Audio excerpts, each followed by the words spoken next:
Welcome to the eCommerce Badassery podcast, the place for scrappy female entrepreneurs who want to learn actionable steps and strategies to grow the traffic, sales, and profit in your e-commerce business. I'm your host, Jessica Totillo-Coster, a 20-year retail veteran who spent 3 years as the only employee of a 7-figure online store. That shit was crazy.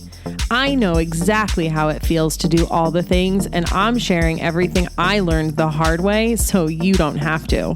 I may have started this business by accident, but supporting badass bosses like you lights me the fuck up, and I am so stoked to see you grow. Are you ready, babe? Let's roll. Welcome back to the eCommerce Badassery podcast. I'm your host, Jessica Totillo-Coster. Who is excited for today's episode? I know I am. I'm especially excited to not only answer the age-old question of, should I have a blog for my e-commerce website, but also to give you some guidance on how to do the blog thing for your business if you decide it's right for you. And don't worry, I'm not going to make you wait too long for the answer to that question. In fact, I'm going to give it to you right now, though I have a feeling you're not going to like it. All right, so should you have a blog for an e-commerce website? Drum roll, please. The answer is, it depends. And I know you're probably annoyed with me right now, but please just hear me out. So here's the deal. In and of themselves, blogs are a good thing. Google loves written content. Users love to get answers to their questions, and your customers want more than just a sales pitch from you. But blogs aren't for everyone. So first, let me run through why blogs are a good thing for e-com businesses, and then we'll hash through why it may or may not be right for you. Like I already mentioned, Google loves written content. Sure, they're getting smarter with things like video and podcast rankings, but the written word is still a very powerful thing. I mean, there's a reason I turn every one of my podcast episodes into a full-on blog post.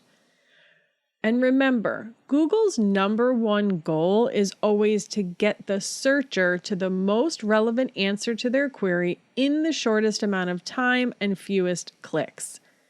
That's why metrics like bounce rate and time on page are important to Google. It lets them know how much time someone is engaging on your website, and ultimately, good engagement pushes you up the rankings.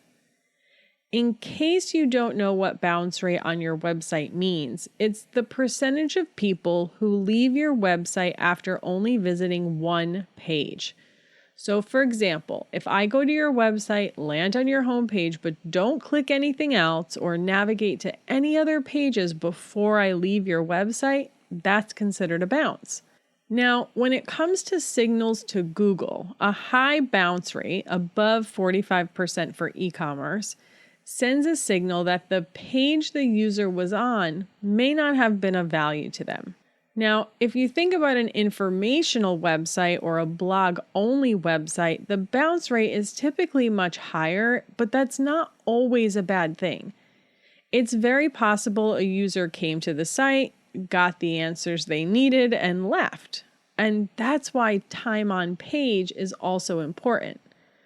For instance, if you hit a site that has a super in-depth long-form article answering a question you had, even if it's the only page you visited, the fact that you spent 7 minutes on the page actually reading the article is gonna hold some weight as well. So now that we've got the lingo out of the way, why are blogs good for e-commerce? Well, there's a few reasons. One is that it's good for SEO overall, especially for those queries that are related to your product. Let's use Beard Brand as an example. They were content creators before they sold physical products, and content marketing is still a huge driver of their business. So let's say you've got the solution to a particular problem, like how to tame a frizzy beard. If you write a really great article about how to tame a frizzy beard and include your product as one of the solutions, now you've got a way for your ideal customer to find you organically and potentially turn them into a paying customer. This is also a great opportunity to position yourself as an expert in your space establish your authority, and grow the know, like, and trust factor, which is essential to generating sales.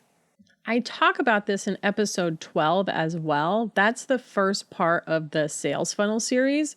And what's great about creating content like this is that sometimes the customer doesn't even know they have a problem yet, or they don't know that there is a solution. So having a blog is a great opportunity for you to both bring light to the problem, agitate the problem a little bit, and present them the solution. Another really great example of using a blog for e-commerce is the Man Registry. I think I mentioned them in that same podcast episode 12, which I'll put a link in the show notes, but they do such a great job and hold the top rankings for a lot of their target queries. They sell mostly groomsmen gifts, so they create a shit ton of content around wedding and bachelor things. And if you search for the best groomsmen gifts, they hold the #1 organic spot with a blog post. It's some really powerful shit. Blog posts are also a great way to grow your email list, either through content upgrades, which I talk more about in episode 12, or by just having a newsletter form in your sidebar. All right, let's recap really quick. Why are blogs good for eComm? They help you rank in Google and get organic traffic. You position yourself as an expert and authority in your space. It's value-added content for your customers that goes beyond just getting the sale. Now the question becomes, is a blog right for you? You'd be hard-pressed to find a business that wouldn't benefit from a blog or one that it doesn't make sense for at all, but there are some other things to consider, like, do you have the bandwidth? Now, just like any solid marketing strategy, we have to make time and prioritize things, but there are going to be some businesses that just don't have that time, and that's okay. The thing about blogs is that it's a long-term play. Anything SEO is. The longer you've been in business, generally the faster you're going to see the results. But if you're new to eComm, you'd probably be better off spending more time on social media because you can make a much faster connection with your audience that way. Now, if writing is something that comes easy to you, or you've got some cash to hire it out, then maybe it is worth it for you to start in the beginning because it can set you up for future success and give you something to regularly email your list, even if you don't have a ton of new product coming out. I just don't want you to hide behind writing blog posts instead of showing up and giving value on social. If you can't do both, do social first. For my established businesses out there, content marketing might just be your next big play. But if you're going to do it, it's important you do it right. Don't expect to just throw up a 200-word post and have the traffic rolling in. That may have worked back in the day, but Google prefers in-depth, long-form content over thin pages with little to no value. And what if you don't have the bandwidth, or you feel like you won't have enough topics to talk about related to your product, but you still want to take advantage of written content for SEO? You totally can. You're just going to approach it a little bit differently. Instead of creating a ton of blog posts on a regular basis, you're going to create a few super in-depth, epic pieces of content. Think ultimate guides that answer the most asked questions related to your product or industry. So for instance, if you sell mattresses, you can write the most in-depth guide on the internet about how to get a good night's rest. And then instead of having this live in the blog section of your site, which is going to look bare if you only have a few pieces of content, you're going to put this on a page instead. Then you can link to it from your footer navigation bar and or put a section on your home page with a call out for it. The other reason I like to put it on a page is because then there's no publish date associated with the post. If you've got this great epic post you created, but 3 years has gone by and there are no other posts on your blog, the reader is going to think the content itself is outdated, even if it's not. It's just human nature. And if you ever start blogging later down the road, you can totally move the content from the page to your blog. But if you think you'll only have a few initial posts and then nothing after that, go the pages route. So if you've decided that blogging is going to be a thing for you, then amazing. Here's how you can get started. First thing is to decide how often you're going to post. Consistency in blogging for e-commerce isn't quite as important as it is for just a blog website. But if you have a solid plan for how many articles you want to publish per month or per week, it's going to make it much easier to stay organized on the back end and actually get it done. If you're just getting started and don't have someone dedicated to this, start out with 2 posts a month and work your way up. Another way you can approach this is to make it a quarterly focus for someone.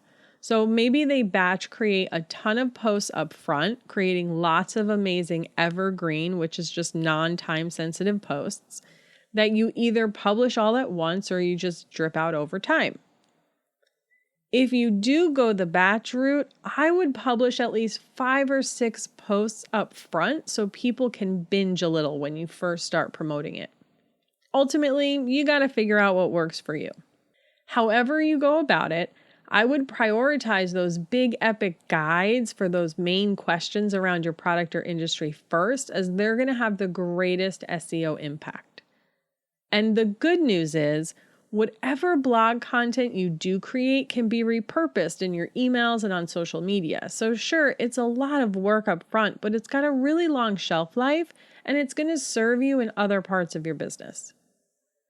So how do you find ideas for blog posts? You probably already have some in mind and you should definitely ask your team. But my first stop is always the website Answer the Public. You only get a couple free searches per day, but once you put in your main keyword, it's going to give you all the questions people are asking on the internet about that keyword. So for example, if you go and type beard as the keyword, you'll see queries like, can beards cause acne? How to make beard grow faster? How to trim a beard? Are beards unhygienic? Now you can go and create posts specifically to answer these questions and recommend your products. So when someone asks if beards cause acne, you can talk about proper beard and skincare with your products to prevent that. You might also talk about proper beard washing to answer the hygiene questions, so on and so forth. You get it, right? Once you've nailed down your topics, get them added to whatever project management tool you use and get it assigned to someone. Now, in terms of actually writing the post, there are a few things to keep in mind. 1, write for the reader, not for Google. While you want to make sure your target keywords are included, you still want it to sound natural and make sure you're using variations of the keywords. Google can tell when you're just repeating the same word over and over. That's called keyword stuffing, my friend. And it does understand the relationship between different versions of the same word. So for instance, beard washing and keeping your beard clean, Google understands the relationship between those. And don't get too caught up in the keyword stuff. Yes, they matter, but writing for the user is more important. 2, use proper headings throughout the post to separate ideas and make the post easy to read. When you're actually formatting your content, like actually typing it into your blog, you want to make sure your text is broken up into smaller sections, each with its own headline. The reader should understand the post if they only read those headlines. Most people are going to skim the page, so it helps the end user, and it also helps Google understand what your page is about. And the headings come in multiple levels, H1 through H6. H1 is going to be the title of your blog post or page. 99% of themes will assign the H1 tag to this automatically. In the body of your post is where you're going to assign the H2 through H6 tags, though for blog posts, you probably won't go any deeper than H2. Essentially, the heading tags are setting the hierarchy of the post. The most important item, the title, will be your H1, and then your main supporting details will all be H2. Depending on the content you create, you might have H3s under those H2. So let me give you an example of this. So the title of the post, How to Get a Great Night's Rest. Your first H2 could be create a comfortable place to sleep. And now you're going to have supporting details underneath that, which will be your H3s. So get blackout curtains, remove electronics from the bedroom, get a humidifier. Then the next H2 would be create a nighttime routine. Your H3s there would be change into your pajamas before your nighttime skincare routine. Create your to-do list for the next day so your mind isn't distracted when it's time to go to bed. You get the idea, right? And the way you actually assign these, if you didn't already know, is right in your text editor, the WYSIWYG, or the what you see is what you get. Just highlight the text, find your format dropdown, and choose the correct heading. Now, just like your website, just because you wrote a blog post doesn't mean anyone's going to read it. So you'll want to make sure that you have a plan for promoting this blog post too. And back in the day when a lot of people were talking about content marketing, they would say content is king and distribution is queen. So like we talked about in the last episode, we talked about building out your email marketing calendar. You're going to want to work these posts into your regular rotation. So maybe every Tuesday, you're going to have a new post that you're going to email. You can also repurpose this on social. Take those high-level ideas, your H2s, and create a list post. You can do this as a feed post or as a carousel with each idea on its own slide, or even as a reel, an IGTV, or a story. Then you can break each of those H2s down into their own post with the supporting ideas, your H3, as the content. Let me give you the example here. So you can create a post called How to Get a Good Night's Sleep, and your main ideas would be creating a great sleeping environment and creating a nighttime routine. Then you can create 2 more posts.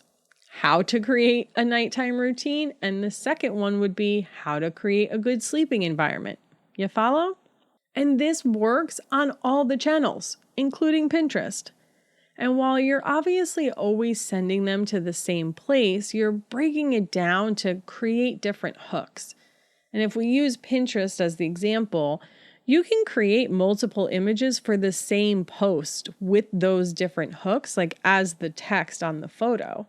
So this way, you're getting that one blog post pinned multiple times without it looking like the same pin. And one last note before I go. Don't be afraid to repeat yourself. Not everyone is going to see your stuff all the time, and you're going to have new people coming into your orbit at all different stages of your biz. This podcast episode is an example of that. I have covered this topic before in episode 12 that I mentioned earlier, but the angle is different. The content is a bit different too, because I'm going more in depth here with the actual how to format the blog post, etc., but I didn't have to reinvent the wheel. And don't forget, friend, if you're listening to this in real time, I'll be live in the eCommerce Badassery Facebook group this Thursday if you want some more support around creating content for your own business. If you're not sure if this is right for you, or if you have some content ideas you want to run by me, I'd love to have you there. That's all for today, friend. Thanks so much for hanging out with me, and I'll see you on the flip side.